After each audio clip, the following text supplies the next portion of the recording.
The relationship between the United States and Pakistan is a tale of exaggerated expectations, broken promises, and disastrous misunderstandings.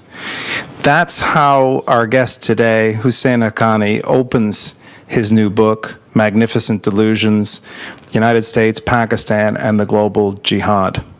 We're delighted to welcome him to the University of Ottawa, to SIPS, and to Ottawa today to shed light not only on the difficult relationship between Pakistan and America, and he lived that relationship directly as that country's ambassador to the U.S., but I'm sure he'll also help us to understand the current political unrest and mass protests that have been taking place in Pakistan and their implications for the country's future and for the future of this unsettled region. And no doubt in the question period, some of you will be interested to hear his views on Pakistan's relationship with Afghanistan and his views on the future of Afghanistan as well. Mr. Haqqani is currently the Director for South and Central Asia at the Hudson Institute in Washington. He's also Professor of Practice of International Relations at Boston University. I think it's fair to say that he's something of a modern Renaissance man. He's been a journalist, an academic, and a diplomat, in addition to serving as advisor to 4 Pakistani prime ministers. Please welcome Hussain Haqqani.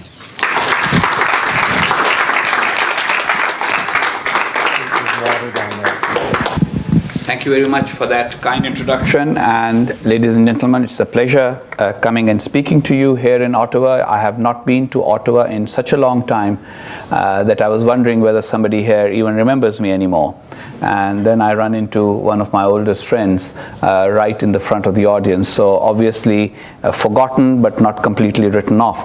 Let me just begin by saying that the US-Pakistan relationship is not just a relationship, it's actually the story of Pakistan in many ways. And that's why I strongly advise, and I know that, you know, we live in a capitalist world, so advertising is not forbidden. Basically, here's the commercial break. This is the book, available on Amazon in case you want it. And it actually tells the story of Pakistan in some ways. So even the current crisis, you can actually see it in that context. And let me explain the background. Now, Pakistanis, of course, we are very articulate, a lot of us. We speak English, which enables us to connect especially to the English-speaking world. Most of us are very hospitable, very warm, so we develop a lot of relationships around the world. And so people sometimes find it difficult to understand the Pakistan, the country, and the Pakistanis they know. And somehow, sometimes we actually end up becoming bad interpreters of events because we are always trying to put a positive, nice spin or gloss. And that has been the problem of the last 67 years. But here are the basic facts. Of all the countries in that region, Pakistan is the youngest. There was no Pakistan before 1947. There's been in India for 5,000 years. There's been in Afghanistan for a few hundred years. There's been in Iran, Persia for a few thousand years. China for a few thousand years. Pakistan is the youngest country. In many ways, it was a created country, a imagined country. But it was not completely and fully imagined because, after all, it started out with 2 wings. What is today Bangladesh was part of Pakistan until 1971. Its founding father did not belong to the geographic area that became Pakistan. He had lived all his life in Bombay, and I will show in my book that he actually wanted to go back to Bombay and retire there and die there. So there was no organic relationship between the mass of the population and the idea that came about. And the idea was that the Muslims of South Asia should have a country. But here was the problem. Any geographic division of India would not create a country where a bulk of the Muslims of South Asia would be able to be there, because 1/3 were in what is today Pakistan, 1/3 what is today Bangladesh, but 1/3 would still remain behind in India. And so, in the effort to create this country, a lot of the leaders who were personally very westernized and secular resorted to religious sloganeering. So when Pakistan was created, there was a lot of confusion in the minds of the average man of what he's creating. Is he creating a homeland to which he will belong geographically, or is it going to be an Islamic state, or is it going to be the recreation of the Muslim caliphate? Now nowadays everybody's become familiar with the caliphate and all that, but in 1947 you can imagine somebody at the Ministry of Foreign Affairs, there's a relatively small Ministry of Foreign Affairs that must have existed in Ottawa at that time, and the relatively small and not very knowledgeable State Department that existed in Washington DC, and them sort of having to deal with this. And there was another big problem, and that problem was that what is today Pakistan accounted for almost 1/3 of British India's army. That had to do with British recruitment policies for the Second World War and even before. So in the partition, Pakistan got 1/3 of the army, but only 17% of the resources. And the elite that was going to run the country, most of them came from areas that did not belong to Pakistan. This is all important to understand, because that's how this country has been shaped. That's why it moves from crisis to crisis. That's why if it's not one issue, it's another. If it's not a cleric who's causing trouble, it's a former cricketer. Something or the other keeps happening. And that happens primarily because of these whole roots. And you can't understand the Pakistan crisis without understanding these roots. So Pakistan ended up with a large army. Now what would you do if you inherited an army which was 1/3 of the former empire that you were carved out of, but you had only 17% of the resources? There are two sensible decisions. One is to stand the army down so that you don't have to pay for it. The other is what Pakistan did, which is we will make ourselves useful for whatever is happening in the world and thereby get others to pay for our army. And that is how the Pakistani-US relationship was born. President Roosevelt did not think much of Pakistan. In fact, when he was told that these people are demanding this country in India, he thought it was a bad idea. Almost all Americans who covered the partition thought that the partition did not make sense. Yet, the British urged the Americans to establish diplomatic relations with Pakistan, and so an embassy ended up in Karachi right from day one.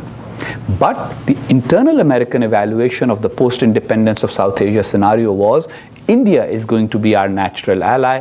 Pakistan, we should just make sure it doesn't go communist. But the Pakistani elite played that very well. And they played it by saying, you know what, we want to be your allies. And from 1947 to up to 1952, actually the Americans said, no, we want to be helpful. You want some assistance, etc. We will help you, but we don't want you as allies. We don't want you as military partners. And Pakistan was constantly marketing its military to the West. You know, we have so many soldiers. They're going to fight communism. In between that, Pakistan's elite had also decided that if we're going to maintain this large army, and of course there was the Kashmir dispute, which was genuine, and then the Pakistanis did feel a threat from India, which was much larger and which had not agreed to the idea of Pakistan, but had consented to it very grudgingly. But they decided that that can actually be a way of unifying the nation. Because within a few days of independence, issues had started cropping up.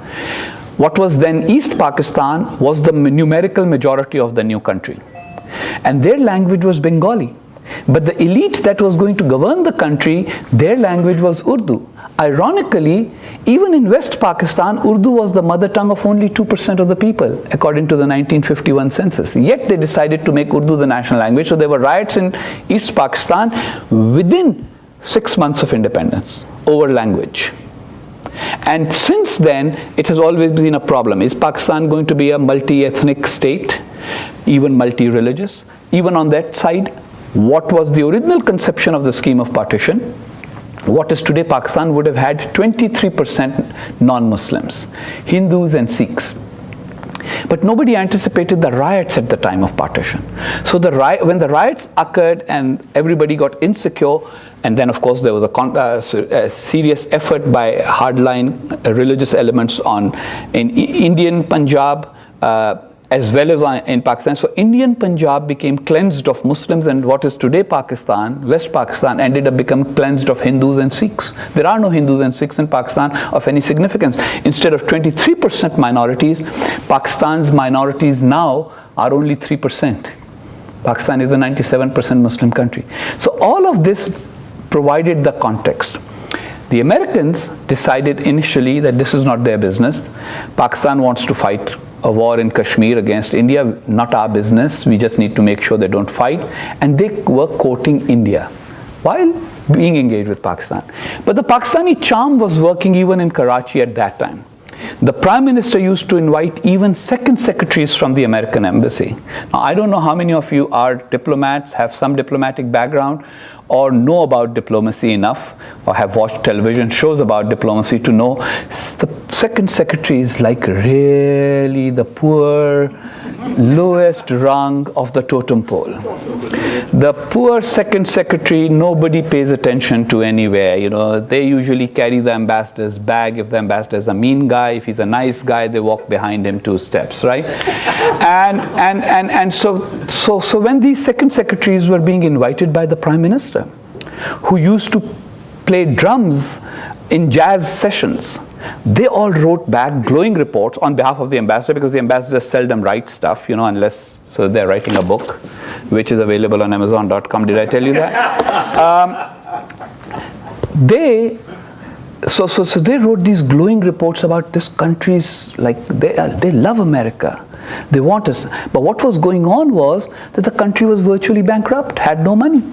And so basically what they were doing was they were asking for Uncle Sam to put in money so that the country could actually continue to function. Hence, the relationship, the story of the relationship between the US and Pakistan being the story of Pakistan.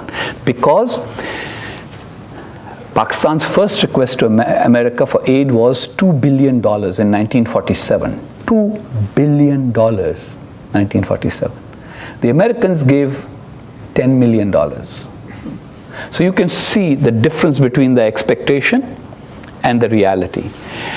But it also created another effect. It created an effect in Pakistan that, you know, America, wooing America, getting money from America was all important, and getting weapons from America would help us be able to compete with India. By 1952, the US had a new government. President Eisenhower got elected, and his Secretary of State was a man called John Foster Dulles, who made up for his lack of knowledge of the world with his enthusiasm for American leadership of the world. And his ignorance about the rest of the world was legendary. So he, for example, decided to go to India and Pakistan. The Indians turned around and said, look, we are going to create an arc of military alliances around the Soviet Union and China. China had gone communist in 1949. And Dulles went to India, and the Indians refused. They said, we are going to be non-aligned. We are a poor country, we are an underdeveloped country, we'll take from the Soviets what we can take from the Soviets, we'll take from the Chinese what we can take from the Chinese, we'll take from you what we can take from you. We are not becoming aligned. We are not becoming militarily involved. And when he went to Pakistan, of course they were eager. They said, absolutely. And our military commander at that time, Field Marshal Ayub Khan, used a sentence that's in the official State Department records of the meeting. He said, our army will be your army as long as you pay for it.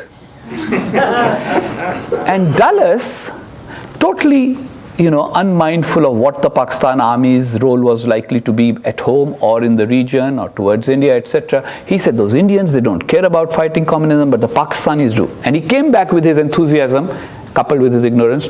And there's a famous conversation between him and Walter Lippmann, the columnist. There's at least a couple of people in this audience who are as old as me, so might remember Walter Lippmann. The young ones don't. He was a more informed and sensible version of Thomas Friedman in the 1950s and 60s. So he was a foreign policy writer. Anyway, so Walter Lippmann confronted Dulles and said, Foster, what are you doing having Pakistan in the Southeast Asia Treaty Organization? Pakistan is not in Southeast Asia.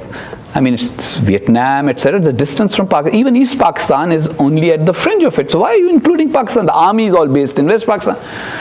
And Dulles decided to lecture him, and he said, look here, Walter, we need somebody to fight the commies in the south of Asia. And the Brits tell me that the only people who know how to fight in that region are the Gurkhas. So I have signed on Pakistan as allies. So Lippmann turned around and said, but Foster, the Gurkhas are not Pakistanis. He said, oh, I thought they were Muslims. At which point Lippmann had to say, no, they are not Muslims either, they are Hindus. Of course, we all know Gurkhas are Hindus from Nepal, have nothing to do with either India or Pakistan, and obviously have nothing to do with fighting communism either. Anyway, to cut a long story short, Pakistan became an ally, arms started flowing, aid started coming. 1954, Pakistan was on the verge of famine. What later on became Public Law 480 of giving American wheat aid, etc., food aid to third world countries, that was originally the Pakistan Aid Act. It was a law made specifically for Pakistan to be able to give them surplus wheat from the American wheat stock. And that's how the Americans kind of got into Pakistan, on a total false premise. A, that they are enrolling the Gurkhas in the great fight against communism, and B, that they will have an army that they will pay for. Well, a year by year calendar was made of how much modernization and equipment Pakistan will be provided. Places were provided for Pakistani military officers in military institutions all over the free world, including Canada at that time. So our officers showed up here in your military institutions, etc., etc. And in between, the military decided that, you know what, this process of democracy, etc., is too complicated to manage this good relationship. The Americans had no role in it. They didn't want a coup in Pakistan, but they didn't mind one. And Ayub Khan, who was their main interlocutor, took over and became the president. And of course, everybody thought he was tall, he was a nice presence, he spoke good English. As Henry Kissinger later on wrote, good product of Sandhurst, you know. So they assumed, how could he be wrong? But here was the problem. Every time the Americans would say, okay, now, you know, we are about to fight the communists in Korea, can you send some troops? The Pakistanis said, absolutely, just sending you a brigade. However, first we have to just deal with this little problem we have with India in Kashmir. Then Vietnam, Laos, Americans asked, and Ayub Khan actually said, when requested for a brigade, he said, a brigade is too small. I will give you a division, 10,000 men, to go to Laos, but only on condition that you help me against India. Now, the Americans were never interested in helping Pakistan against India, hence the title of my book, Magnificent Delusions. What is the delusion I'm talking about? The American delusion that if we just arm and equip this military, it will become our military. And we don't need to worry about institutional arrangements in this country, we don't need to worry about the foundations of this country, we don't need to worry about the whole internal ethnic arrangements, we don't need to worry about, it's not a country for a long time, so it's really just evolving, we don't need to worry about what they're teaching their children in school, about religion, we don't need to worry about the fact that they are having international conferences. A lot of the problems we see today about radical Islam, they were actually the prototype of those problems was developed in Pakistan way before radical Islam became fashionable elsewhere. When the Arabs, especially the nationalist Arabs, were all secular, beginning with Nasser, etc., etc., were westernizers in a cultural sense, while not being pro-Western in a military sense and a political sense. Pakistan was an Islamizer. It wanted everybody to be more religiously conservative. The debates were already taking place in Pakistan. In my first book, which is also available on Amazon.com, by the way, Pakistan Between Mosque and Military, I show that it's erroneous to think that Ziaul Haq made Pakistan Islamist. Ziaul Haq accentuated it, moved it faster, but the Islamization of Pakistan started from 1949. And that was mainly because what is the reason for our country? Why are we there? And so religion became, the only way to shut up ethnic groups wanting, why don't you allow my language to be taught in schools? It's all about Islam, shut up, we are a Muslim country, your language, my language doesn't matter, we are all the same. And when smaller groups like Sindhis, Baluch would say, why are we not represented in the military? Or the Bengalis would say, why are we not in the high ranks of the civil service? Brothers, we are all Muslim, doesn't matter whether the civil servant is Punjabi or Bengali, so let's have a Punjabi civil servant. So that kind of attitude was the attitude of the elite, primarily a Punjabi elite from one ethnic group, one area from where the military came. Relationship moves forward. By 1964, Pakistan's military feels it's very modern, it's got the equipment, etc., etc. And what do? They launch a war with India in 1965. And that's when Lyndon Johnson hits the roof and gets angry and says, but that's not what they were supposed to do. They were not supposed to use our equipment against India. And that's the first time Pakistan came under American sanctions. They stopped supply of spare parts to both belligerents, India and Pakistan, but India wasn't accepting American military equipment, so it wasn't a restriction on India. But in Pakistan, the national narrative became that, you know, the Americans are fair weather friends, they didn't support us, etc., etc.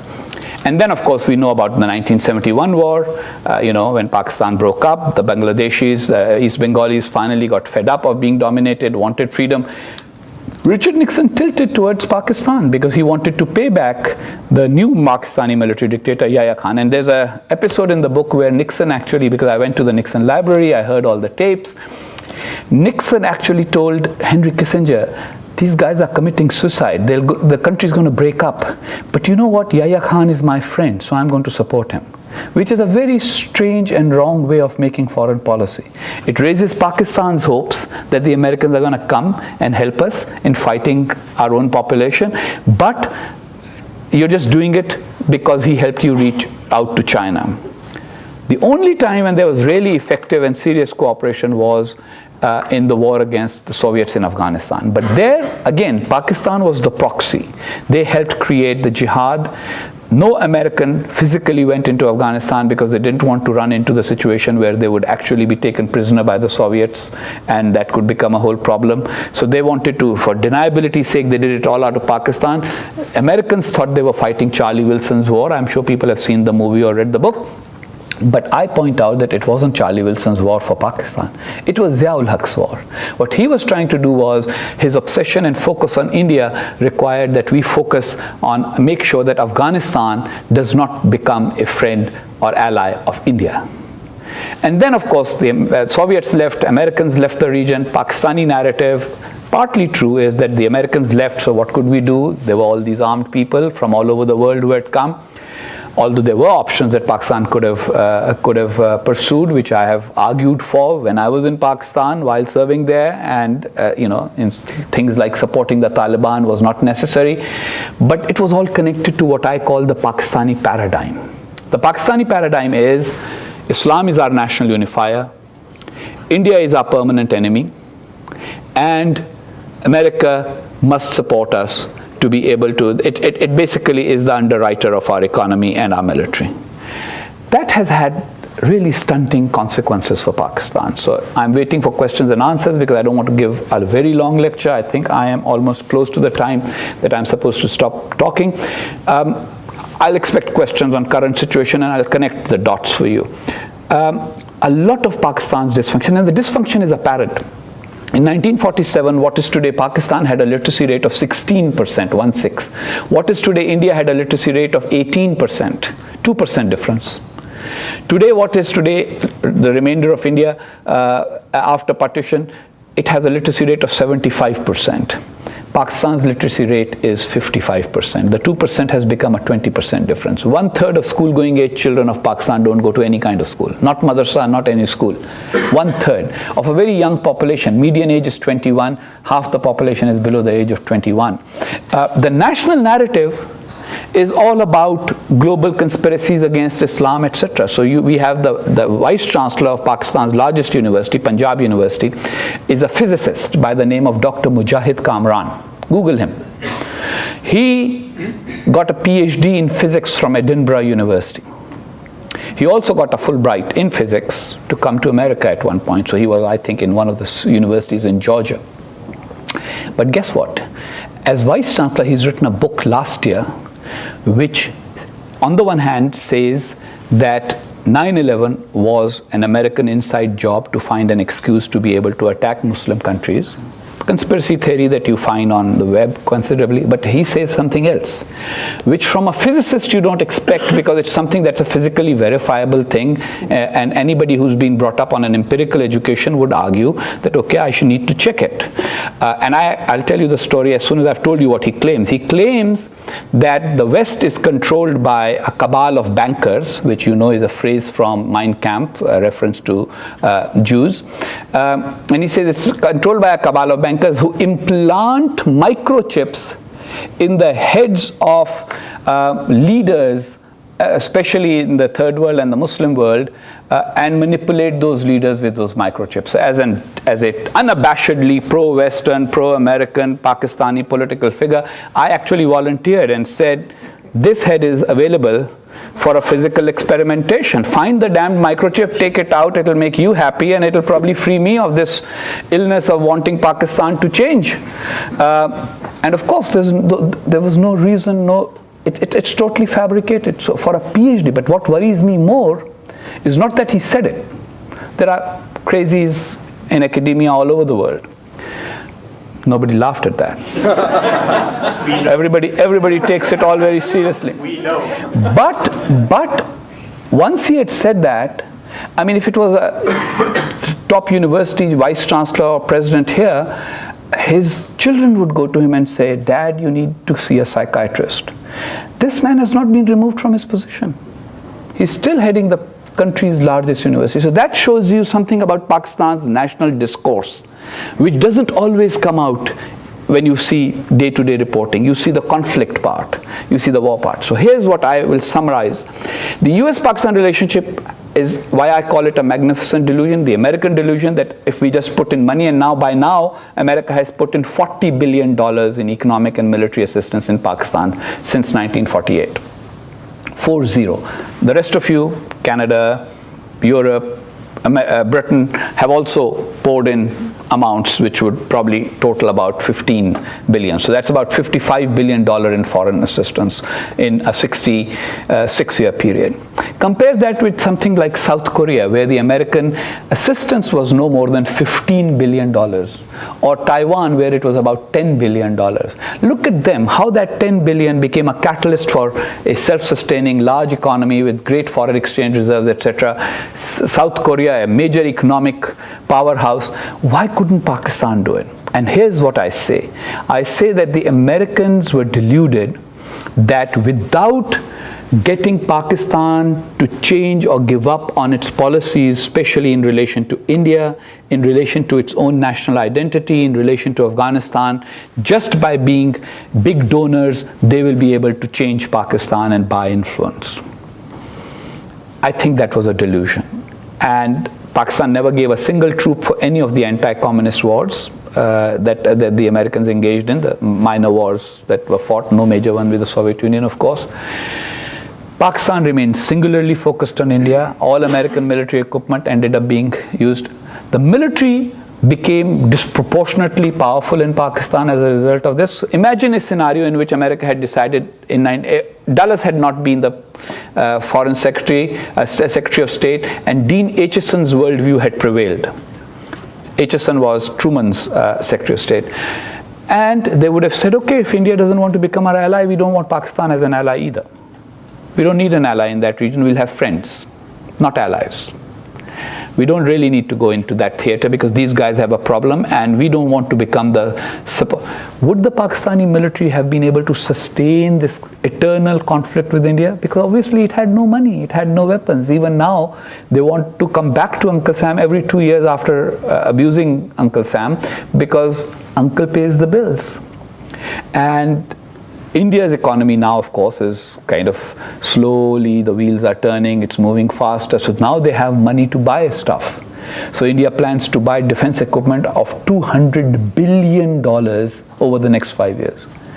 The size of Pakistan's GDP, real GDP, is $236 billion. So how's Pakistan going to compete with India? So this is actually something the American relationship has sustained, the idea of Pakistan being able to compete. Now what is Pakistan's delusion? Pakistan's delusion was that just by receiving external assistance and playing these little games of, yeah, we are there for you whenever, want to fight the commies? Here we are. Want to take on the Soviets? Run a proxy war. Want to deal with Islamic terrorism after 9/11? Absolutely, no problem. The guys we supported, we know best how to get rid of them, etc., etc. That by doing that, Pakistan will become a stable, sustainable economy, strong country, and a country that can compete with India. I think that has proven to be a delusion. Some basic change needs to take place in Pakistan. Pakistan needs to look inward, focus on those children who are not going to school, focus on building a self-sustaining economy, stop thinking about external assistance constantly as a means of bolstering its military capability, make peace with India, get out of Afghanistan, because Pakistan, even though it's a nation of 180 million, even though it has the world's 5th largest military, the military is only one element of national power. There are other elements of national power that are lacking. A country whose foreign currency reserves dip each time an installment of foreign aid doesn't arrive on time needs to rethink its overall big strategic issue. And above all, Pakistan needs to get out of strategic delusions about being, it's an important country, it's my country, so I obviously love it, but it's a country that should not exaggerate its role in the world. The assumption that our strategic location makes it impossible for the rest of the world to ignore us has had strategically disastrous consequences of Pakistan. So that, in my opinion, is the issue here. We will talk about domestic politics, etc. when you frame smart questions for me. I think I'm done talking. Thank you all very much, and do buy and read the book when you can. Thank you. I'm not sure if this is still on. Thank you so much for that talk. You've given us a lot to chew on, and I'm sure there'll be plenty of questions.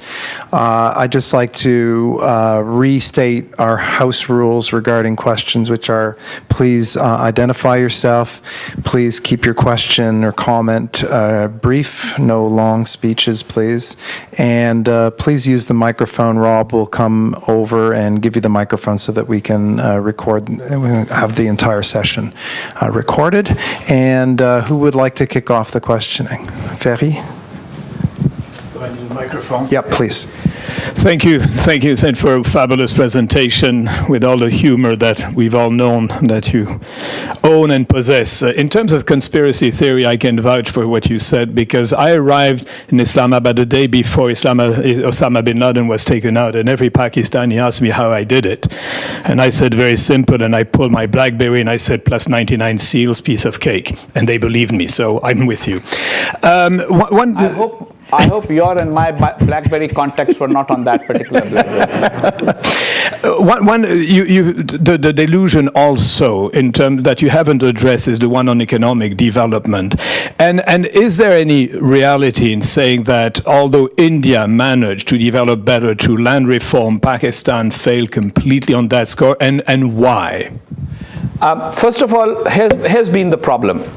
If Pakistan had been a consistent democracy and the political parties, somebody would have had the strength someday to be able to sort of win an election on a platform of land reform and implement that land reform. What happened was we never had an election from 1947 to 1970. 1958 came the military coup. So 47 to 58, what we had was the feudal politicians who had been elected in 1946. They were able to re-elect themselves from within the assembly. The outgoing assembly would elect the new assembly, no recourse to the general electorate, which was a silly kind of arrangement. So that kept the land reform blocked. There was minor land reform then. Then Ayub Khan came, he did some land reform, but then he realized he didn't have a political support base. So what's the easiest way to get a support base in a country where you do have land-owning feudals with local ethnic or tribal or cultural loyalty? And lastly, because of Pakistan's overall structure of state, if you're a Sindhi, and the only language you speak is Sindhi, and the civil servants are all Punjabi, and you can't speak to them, you need an intermediary with them. So the landowner becomes your intermediary. And when he's at intermediary, he's assured of your vote if you have an election, which is what happened in 1970 and subsequent elections. So these things have to go hand in hand.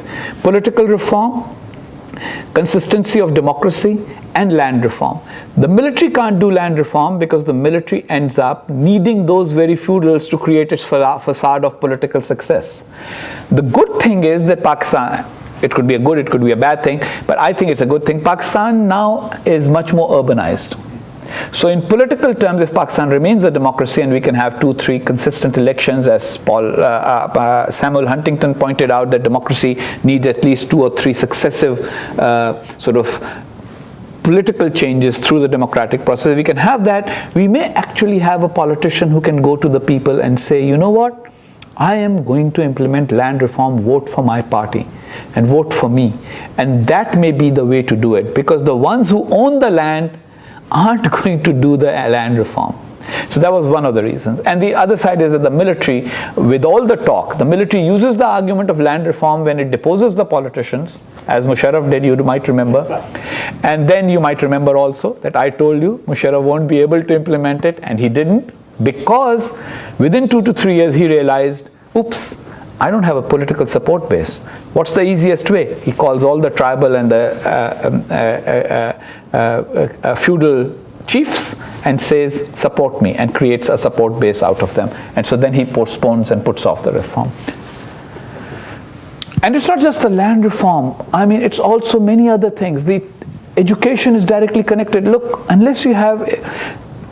I have no faith in Dr. Mujahid Kamran, who believes in conspiracy theories, to actually be a successful scientist, because it's an attitude. I mean, empiricism is an attitude. So and the technical education is falling behind. I mean, check with Immigration Canada. Young Pakistanis applying are very smart, they get here. But anybody who can make the cut comes here. Because once he has done well in his technical education, why should he stay there where he doesn't have the kind of opportunity? So it's all become like a vicious circle that will need a lot more than just land reform to change. Nasser, and don't forget to introduce yourself, please. Nasser Islam, retired professor of governance and public policy at Telford School of Management.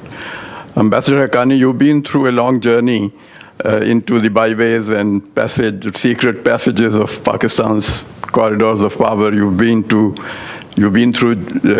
Jamiat-e-Tulaba Islam, to Noon League, to PPP, and know the Pakistani politics inside out. I'm asking you a serious question. Do you see in foreseeable future any possibility that Pakistan's military establishment, particularly its secret agencies, can be made responsible and accountable to the Parliament, the Prime Minister, and the Cabinet? And as a footnote to this question, a question directly for you personally is that, was it really useful in hindsight to try to make these agencies responsible to civilian government by inserting something or a clause in Kerry-Lugar-Burman legislation? First of all, the Kerry-Lugar-Burman legislation was not made by Pakistan, so no Pakistani inserted any clause in it. The clauses were inserted by the Americans because they felt the need to do that by making their aid conditional. I personally think that there is nothing wrong with conditionality of aid as long as it's policy conditions and not, others. And very frankly, the Pakistani military and intelligence service may have reacted at that time and created a hoopla and demanded my head for, ostensibly being involved in putting those conditions in, which I was not. The fact remains that those conditions are one of the reasons why the Pakistan military is, at this moment, being a lot more cautious. That's the reason why they need Tahir al-Qadri and Imran Khan as fronts, rather than come in directly. Because the legislation is too specific. So was it useful? We won't know until, Chou En-lai's response when he was asked about the consequences of the French Revolution. It's too early to tell. So was the Kerry-Lugar bill successful? I think that the dependence on foreign assistance of the Pakistani military still remains so formidable that, and you know that, look, most countries sell military equipment. And Pakistan is in no position to buy. We just don't have the hard currency to buy. So that is one of the reasons why they they foment anti-Americanism and go America, go protests and everything. They orchestrate them like they did immediately after bin Laden. And yet, they always come back, hat in hand and asking for assistance, because America does give military assistance. Only recently, the Pakistani military has made a request that, the used equipment from Afghanistan that you are not going to take back, because sometimes the cost of bringing it back to America is too high. So Pakistan's military has actually had the used equipment from Korea, the used equipment from the Gulf War, and now they want the used equipment from Afghanistan. They also made a request for the used equipment for Iraq. That was made while I was ambassador, so I remember that distinctively. And the argument at that time was bringing it from Iraq to Pakistan was not feasible because it couldn't be brought on on trailers from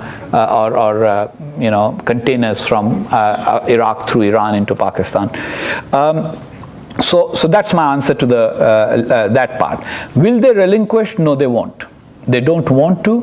Here's the problem. There are two other good books, by the way, so I'm being fair here, not just promoting my own. One is Christine Fair's book, Fighting to the End, The Pakistan Army's Way of War. It's a very good book because she has actually studied all the Pakistani military journals, internal, it's a content analysis book. Shows what their mind is about war. And basically it's like, and she has a very interesting cover, which is a carousel.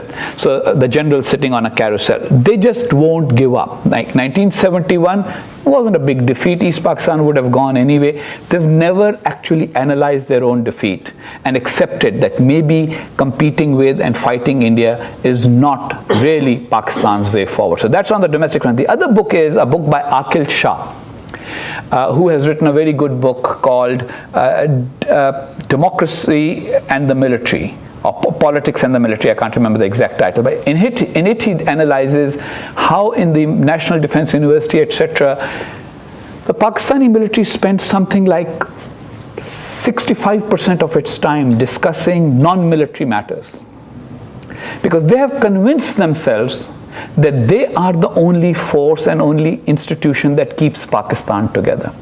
Those Baloch, instead of considering them as people of Pakistan, that those Baloch who disagree with Pakistan right now, for example, in Canada you had a problem with Quebec for years, but you always thought of Quebecers as Canadians who were unhappy with the federal arrangement. So what kind of federal arrangement can we give them? That was the attitude. Here, the Pakistani military says, those Baloch, they are not happy with Pakistan. How do we crush them? Those Sindhis, they are not happy with Pakistan. They are not good Pakistanis.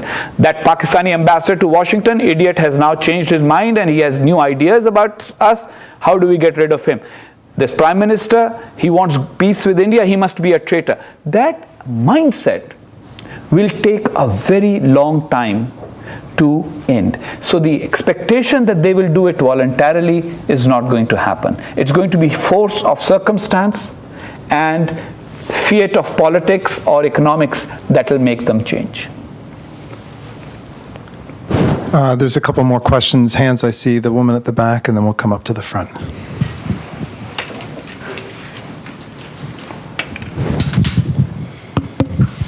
My name is Anu Bose, and I used to teach South Asian Studies at the University of Birmingham in the UK. I was going to ask you if it is fair for you to comment on the industries, the military-industrial complex in Pakistan, like things like the Fauji Fund and things like that. Well, I mean, I could comment on it, but there's a lot of literature on it already. I mean, for example, the only brand of cereal you can eat in Pakistan is called Fauji cereal. Fauji literally means military. So they have a monopoly over making cereal, and there are certain, there's a sugar mill. I mean, actually, you can actually have an entire life in which you can, if you're an agriculturist, you can be using fertilizer made in a military-owned fertilizer factory. You can use a tractor from a factory that assembles tractors, which they run. So they are in business that way. They would argue, the military generals would argue, that this is actually for our welfare institutions. It's like the VA in America, although the VA doesn't run industry. And some people argue, although I'm not fully convinced of that argument, I'm more convinced of the argument that it's become like an ideology. And ideologies are more difficult to change. But some people argue that it's become a business interest. My view is that even if we decide to give, like, okay, every military officer will have $1 million in his bank account by the time he retires, as long as he gives up politics or interfering in Pakistan's policy making, they won't do it. Because they are convinced, as I said earlier, they are convinced that they are what hold Pakistan together. And so the business side is important, but it is not, in my opinion, the defining factor. But that's just my opinion. There's a good book on that called Military Inc. by Dr. Aisha Siddiqa, and she makes that argument that this is all about business because each one of them ends up, I mean, General Musharraf, for example, every civilian politician, if they end up much richer at the end of their tenure than they were when they got into office, everybody assumes, and rightly so, that they must have engaged in some kind of corruption unless they have an explanation for which stocks they bought that went so high that they are so rich. But the generals, when they retire, they are much richer, and their explanation usually is, but that was our benefits that came from our various business things that the military runs for us. So each one of them ends up with multiple plots of land, multiple houses, which they can sell on the open property market. I mean, I don't think that in Ottawa, for example, the best neighborhood to live is called the military neighborhood, But in Karachi, Lahore, Islamabad, Gujranwala, the best real estate is in what is known as Defense Housing Authority estates. And that is not necessarily the best way for civilianizing the nation. Understatement. A woman in the second row, please. Yes, thank you for your conference. I'm Louise Ouimet. I'm the president of the Africa Study Group, but I have an interest in Pakistan because I managed a project there in Khyber Pakhtunkhwa in 2011 and 13. Well, I would like to hear you about the recent unrest and all why did Imran Khan and this other guy, I can't remember his name, who's also Canadian. Yeah, who's also a Canadian. Why, a year after the election, decide to demand Nawaz Sharif resign? Yeah. Well, Imran Khan argues that the election which resulted in Nawaz Sharif's victory was rigged. And my comment on that is that that's a bit like Al Gore saying 15 months into the Bush presidency, oh, by the way, the election was not fair, so let's have another election. I mean, if he had objections to the election, he should have called about the rigging of the election right after the election. He has support of a lot of young people because there are young Punjabis, people in Punjab. By the way, so is Qadri, so is Nawaz Sharif. So those of us who are not from Punjab, we are kind of looking at it as like, this is a little circus that we are watching from afar.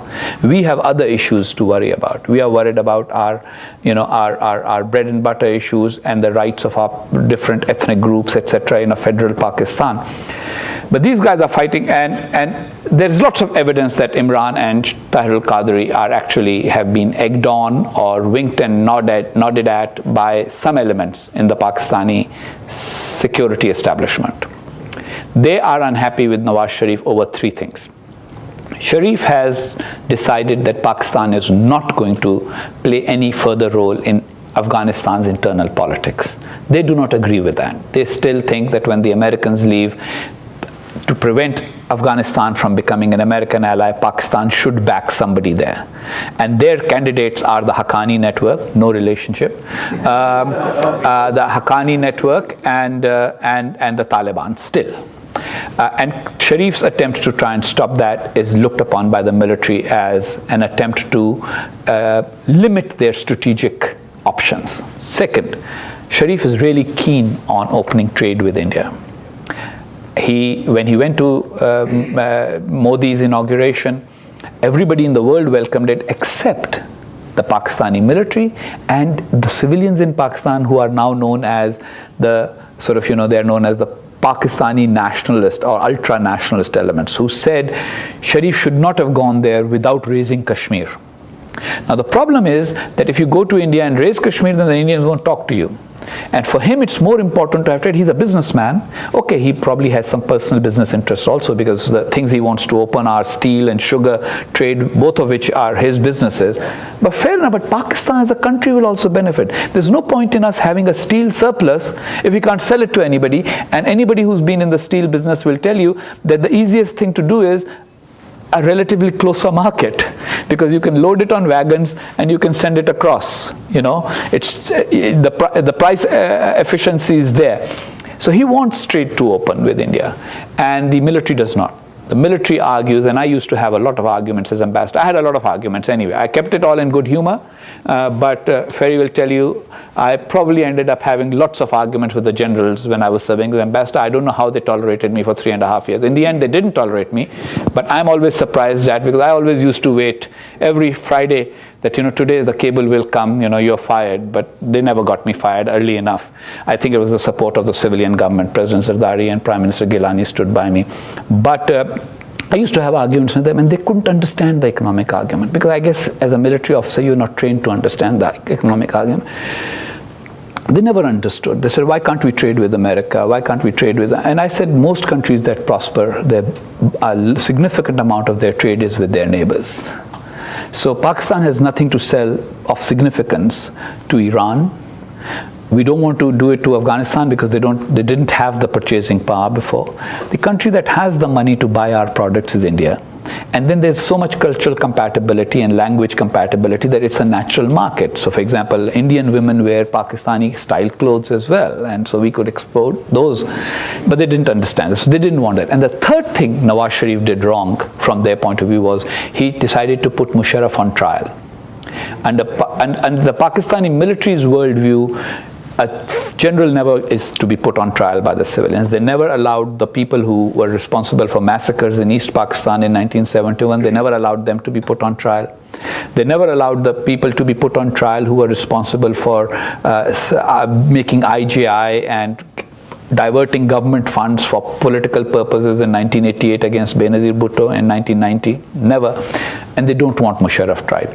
So they have been instrumental in encouraging. Mr. Qadri is a religious cleric. He left Pakistan in 2004, I think, came to Toronto, found people here. He got a lot of following amongst the more pious Muslims because he's a good religious orator, and so people turned to him. He collected a lot of money from them. Then first he went 2 years ago to Pakistan. I am bringing a revolution with his 30,000-40,000 followers who consider him like a saint, and they're just sitting with him, and then they froze.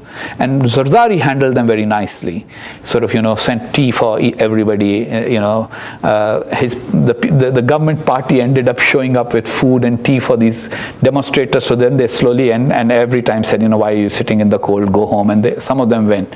This time he has the partner in Imran Khan. Now Imran Khan's advantage is that he has that whole cricket reputation, but he's also a relatively good-looking man, which appeals to some people, I guess, in politics. And then the third thing is he has built his reputation as this Mr. Clean. I have not been politically corrupt. But that's it. That's it. I mean, he has shown no political wisdom ever, doesn't seem to understand constitutional issues, doesn't understand, political. So he just wants, he thinks he's 62. If he doesn't become prime minister now, it'll be too late for him. So he's putting the pressure on that. Both of them have cult-like followers. Truth is, there's no massive, yes, there's 30,000 followers of one and 30,000 followers of another. So 60,000 people is a lot of people in a demonstration sit-in outside parliament. But it's a nation of 180 million. Should a prime minister resign every time 60,000 people come and stage a sit-in against him and start taking baths outside the parliament, instead of the millions of votes he got? Underlying, however, is also that the urban educated middle class that by and large has been apolitical in the past is really frustrated with the major political parties. So the college students, etc., who are part of this whole Imran phenomenon, and that's why the Imran phenomenon is a stronger phenomenon on online, Facebook, Twitter. They're just like rather abusive and poor language, but that reflects on Pakistan's educational system. But these are college kids mainly, and Pakistani college kids who've become enthralled by it, and they just want it quickly, and Imran is their hero. My fear is that it'll just be a deadlock that will just last for a long time, and if it lasts too long, the military can intervene, and if it does not last too long, there will be some use of force by one side or the other. Either way, Pakistan is not going to benefit.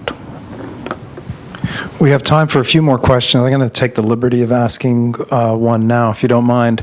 I think that what you've set out very articulately is a description of why the current situation is locked into a certain pattern, both within Pakistan and in the bilateral relationship between Pakistan and the United States.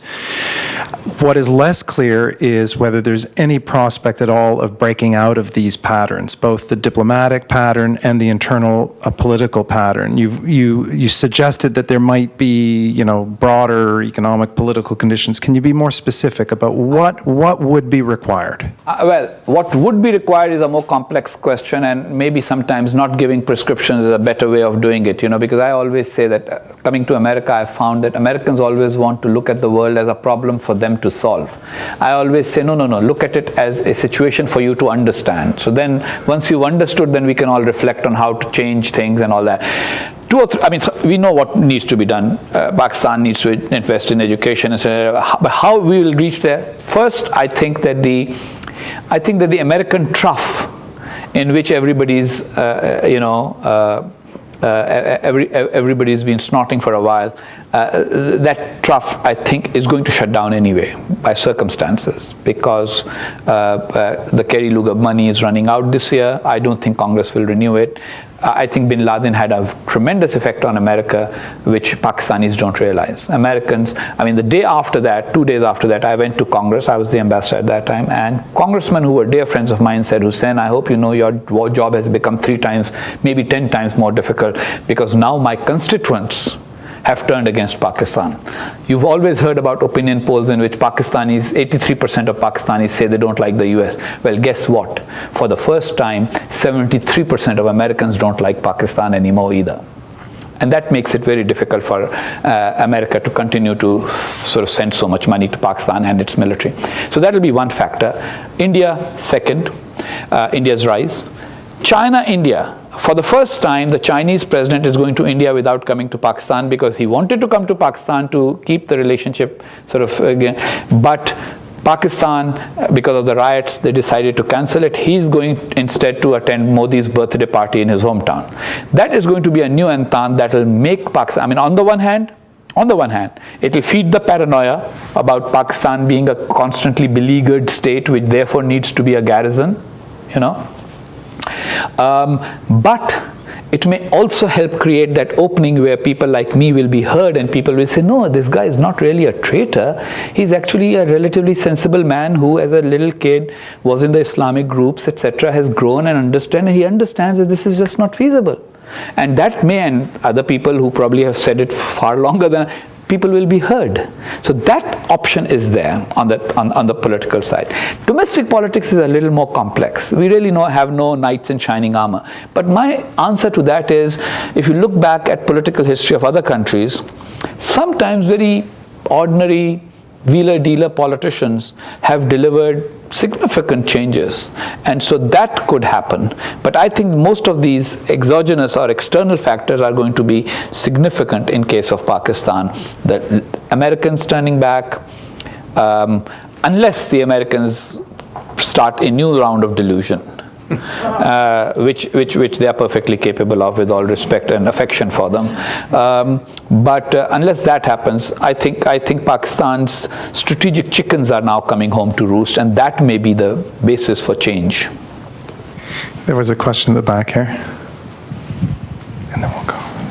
Yeah, George Jacoby, retired diplomat. I had some experience on Asian nuclear non-proliferation questions. So I wanted to ask you about the Pakistani nuclear program, its genesis, its development, its export through the AQ Khan network, and its effect on relations with both the United States and Canada, and how that figures in your book and in your theory. I just might mention that I was on the desk before Pakistan tested.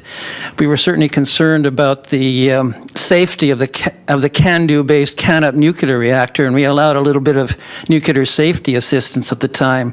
I don't think we could do that now, since Pakistan has tested. But on the other hand, India has come into sort of modified its relations, its international nuclear relations, and Canada now can cooperate with India, but it can't with Pakistan, which remains outside the NPT. How is that going to be resolved? Well, first of all, again, the rational options are very much there, but as I have said, I hope everybody will go home with one line that I want everybody to remember. All I'm saying is that Pakistan should be understood in the ideological context rather than the purely rational context. This has been a big mistake people have historically made. They've always assumed Pakistan's military is just a security-seeking military, it's all worried. No, it's made it into an ideology. So the nuclear weapons have also unfortunately become part of that ideology.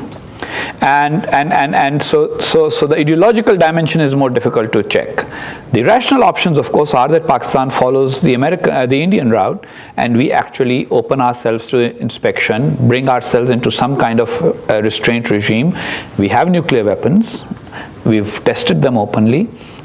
Of course, Canadian policy on this was much better than American. There's a whole, I've explained the American folly on that. There were actually people in the Reagan administration who thought, what the heck, if they get nuclear weapons, what's the big deal? Because very frankly, they'll only use them against, I mean, not that they'll use them, but they'll only use them to threaten India, so that's not such a bad idea, which was a very short-term and, in my opinion, very stupid way of looking at things. Going back to, like, you know, demanding that Pakistan and India come under the NPT is no longer an option because they've already tested. But the Indian route is much better, which is a civil nuclear deal, which puts their military things separate and the civilian separate, and then gives you all access to the civilian as well as the military, military to the extent that it remains restrained. The problem in Pakistan is that part of the ideology that has evolved is that the West wants to defang the world's only Muslim nuclear power. And so therefore, I mean, I have an episode in the book which you will probably enjoy of an American diplomat telling me that, you know, the American Geological Survey did a geological survey of Afghanistan and found all the minerals there. They offered to do something like that for Pakistan, and the Pakistani intelligence service objected that while they are doing a geological survey, they will be able to locate all our nuclear weapons, and then they will be able to take them out. And any amount of argument I made that, look, the Americans never stole Soviet Union's nuclear weapons while the Soviet Union existed. Why would they steal ours? Let's just be mature people and talk about it and cut a deal and come under some nuclear regime. A new one maybe. By the way, I personally think the NPT, there may have to be an NPT plus, in which you may have to add to the NPT to provide for India, Pakistan and Israel, countries that already have nuclear weapons. Why let them be kind of outlaws instead of bringing them under some kind of a legal system? But that's me. But chances of me running Pakistan's policy are almost as much as, you know, Imran Khan going back to cricket. Got time for a couple more quick questions in the back side here, please. Yeah. And I don't mind hanging out for 5-10 minutes after we are over for those who want to talk to me personally. So, Mahmood Naki, I just had a quick question.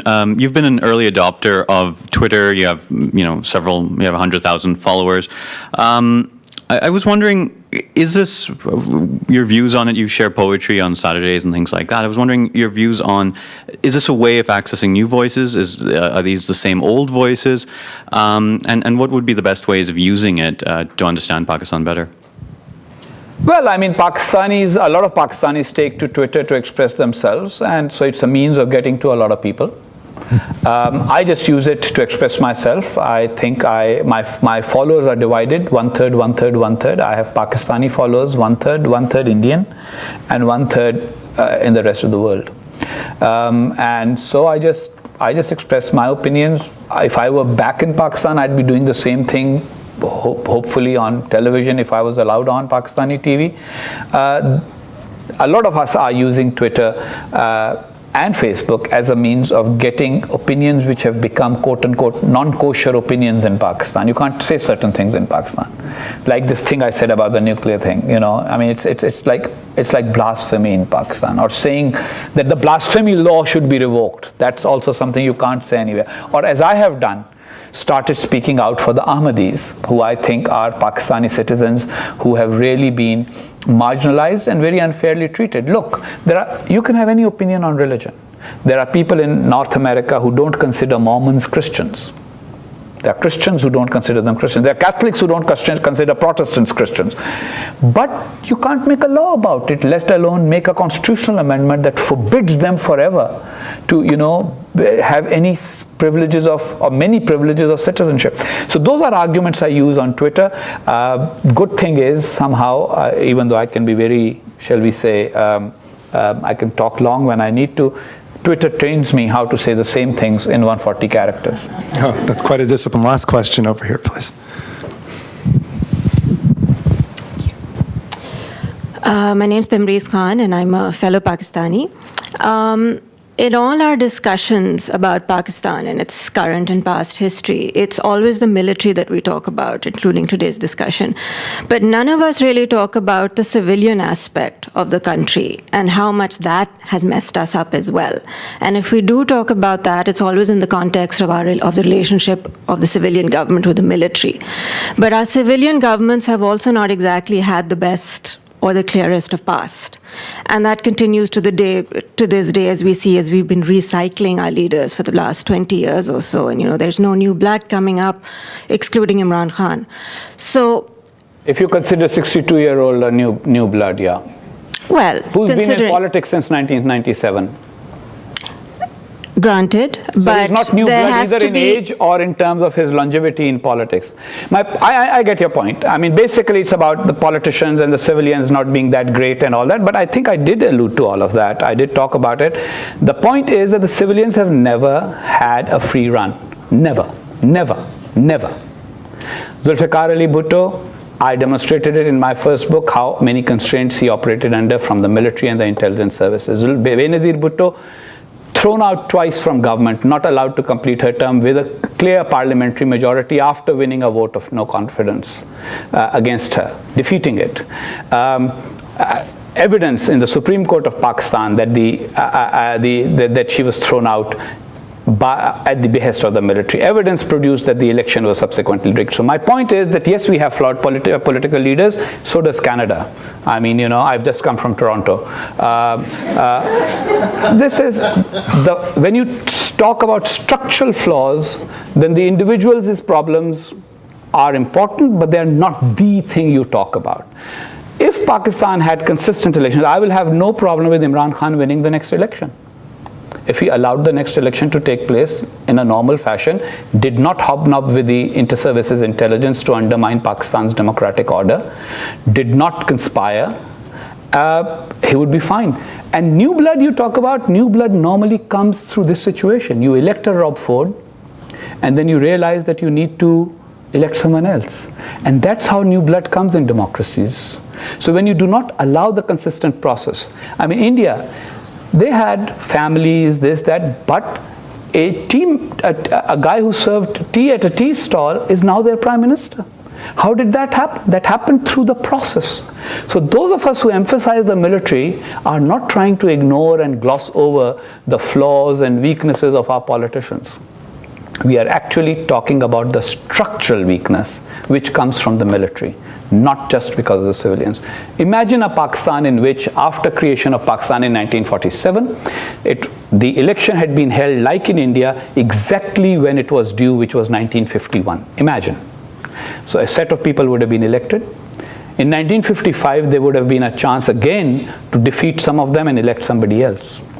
In 1960, there would have been a third chance. One of the governments may have fallen from internal changes, etc., so there may have been two elections instead of one. But the third election would have been in 65 instead of a war under Ayub Khan. 1970, we would have had another election. 75, we would have had. There would have been plenty of new blood if that would have happened. What happened instead? 1947, we got 1951, the Muslim League decided we are not going to have national elections, we are just going to go by provinces. In East Pakistan, new blood came. The new blood was anti-Muslim League by now in 1951. What did they do? They dissolved the assembly. 1953, the military started taking over policy, and the army chief became Minister of Defense in a parliamentary system, which is not something that happens anywhere. By 1958, the military had taken over. All the politicians who were in Pakistan's politics from 47 to 58, except those who swore an oath of loyalty to Ayub Khan, were disqualified. So brilliant people like Hussain Shahid Sohrawardi, Khan Abdul Qayyum Khan, all of them, Mia Mumtaz Daultana, who were supposed to be the new blood under Muhammad Ali Jinnah, they were all disqualified from politics. Then we waited until, from Ayub Khan's regime, a man called Zulfikar Ali Bhutto arose. By the time Bhutto had become a person in his own right, they didn't like him either. And so he got executed. So this business about, we fully understand the frustrations of those who find the Pakistani, hey, I work with them. Can you imagine the frustrations I have with some of them who do not have the vision, the education, etc., etc. But parliamentary democracy only allows for improvement by consistent movement forward, not by a military intervention every few years, and not by undermining it through military intelligence machinations. That's my thought for you to consider. Thank you. We are out of time, but I don't think we can let you go without hearing a few thoughts from you on how this current political situation in Afghanistan is going to play out. Afghanistan is difficult right now, partly because I think President Karzai created a situation in which two very able candidates, both of them have real problems with the process, but eventually they'll have to share power. They will have to share power, they'll have to have an agreement. Afghanistan would be, in my opinion, better off under a parliamentary system, because all multi-ethnic, such countries have, they do better under parliamentary systems, because you can have minorities and smaller groups, etc., represented. In a presidential system, then you end up one guy, then everybody else feels marginalized, and that's what's happening in Afghanistan. So they will have to negotiate that. After the American withdrawal, their biggest challenge will be making sure that Afghanistan does not become the battleground for a new proxy war between India and Pakistan. I am absolutely certain that the Pakistani side is already prepared, and so are the Indians, because the Indians, as you know, have started showing up in Kabul with a kind of frequency and ferociousness that they didn't do before. Modi is not going to be like others, I mean, I always used to joke at one time that India should behave like, a woman who's naturally tall. One of the smart things she can do to find a good partner, a partner that she can walk together with, who's not as tall as her, she can not wear high heels. But Modi will insist on wearing high heels also. He will show up in the region. India is the biggest country in the region, and he will show that he is bigger. And so that will create problems. So domestic politics of Afghanistan will remain complicated, and the regional politics are going to make Afghanistan uncomfortable as well. I'd be happy to come and talk about Afghanistan in a couple of years. Thank you. Excellent. Thank you.